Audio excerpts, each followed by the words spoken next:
हर हर महादेव। रुद्र संहिता अध्याय 20। भगवान शिव का कैलाश पर्वत पर गमन और सृष्टि खंड का उपसंहार। ब्रह्मा जी कहते हैं, नारद मुने सुने, कुबेर के तपोबल से भगवान शिव का जिस प्रकार पर्वत श्रेष्ठ कैलाश पर शुभागमन हुआ वह प्रसंग सुनो। कुबेर को वर देने के बाद विश्वेश्वर शिव जब उन्हें निधिपति होने का वर देकर अपने उत्तम स्थान को चले गए, तब उन्होंने मन ही मन इस प्रकार विचार किया, ब्रह्मा जी के ललाट से जिनका प्रादुर्भाव हुआ है तथा जो प्रयत्न का कार्य संभालते हैं वे रुद्र मेरे पूर्ण स्वरूप हैं, अतः उन्हीं के रूप में मैं गुरुओं को निवास स्थान कैलाश पर्वत को जाऊंगा। उन्हीं के रूप में मैं कुबेर का मित्र बनकर उसी पर्वत पर विलास पूर्वक रहूंगा और बड़ा भारी तप करूंगा। शिव जी की इस इच्छा का चिंतन करके उन रुद्रदेव ने कैलाश जाने के लिए उत्सुक डमरू बजाया। डमरू की वह ध्वनि जो उत्साह बढ़ाने वाली थी तीनों लोकों में व्याप्त हो गई। उसका विचित्र एवं गंभीर शब्द आहन की गति से युक्त था, अर्थात सुनने वाले को अपने पास आने के लिए प्रेरणा दे रहा था। उस ध्वनि को सुनकर मैं तथा श्री विष्णु आदि सभी देवता, ऋषि, मूर्तिमान, आगम, निगम और सिद्ध वहां आ पहुंचे। देवता और असुर आदि सब लोग पहुंचे। देवता और असुर आदि सब लोग बड़े उत्साह से भरकर वहां आए। भगवान शिव के समस्त पार्षद तथा सर्वलोक वंदित महाभाव गणपाल जहां कहीं भी थे वहां से आ गए। इतना कहकर ब्रह्मा जी ने वहां आए हुए गणपालों का नमोल्लेख पूर्वक विस्तृत परिचय दिया। फिर इस प्रकार कहना आरंभ किया। वे बोले, वहां असंख्य महाबली गणपाल पधारे। वे सबके सब सहस्त्रों तो भुजाओं से युक्त थे और मस्तक पर जटा का ही मुकुट धारण किए हुए थे। वे सभी चंद्रचूर्ण, नीलकंठ और त्रिलोचन थे।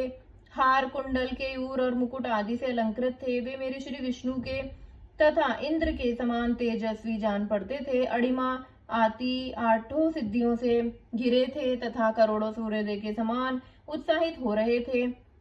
उस समय भगवान शिव ने विश्वकर्मा को उस पर्वत पर निवास स्थान बनाने की आज्ञा दी।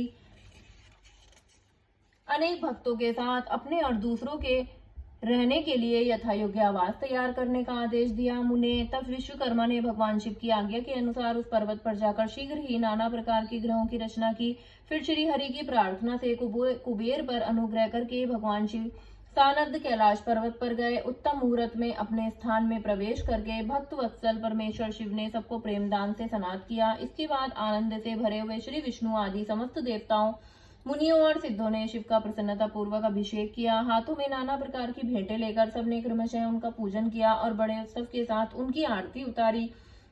हे मुने, उस समय आकाश से फूलों की वर्षा हुई जो मंगल सूचक थी। सब ओर जय जयकार और नमस्कार के शब्द गूंजने लगे। महान उत्साह फैला हुआ था जो सबके सुख को बढ़ा रहा था। उस समय सिंहासन पर बैठकर श्री विष्णु आदि सभी देवताओं द्वारा दी हुई यथोचित सेवा को बारंबार ग्रहण करते हुए भगवान शिव बड़ी शोभा पा रहे थे। देवता आदि सब लोगों के सार्थक एवं प्रिय वचनों द्वारा लोक कल्याणकारी भगवान शंकर का पृथक पृथक स्तवन किया।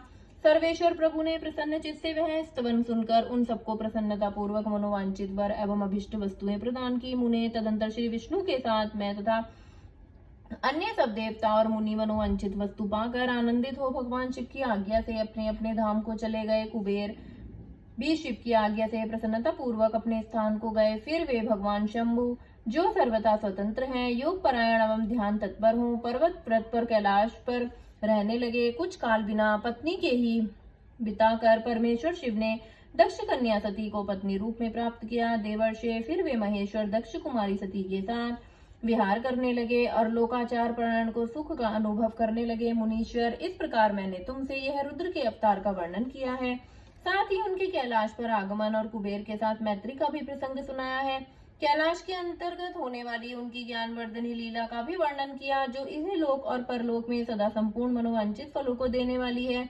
जो एकाग्र चित्र हो इस कथा को सुनता या पढ़ता है वह इस लोक में भोग पाकर परलोक में मोक्ष लाभ प्रदान करता है। रुद्र संहिता सृष्टि खंड संपूर्ण। हर हर महादेव।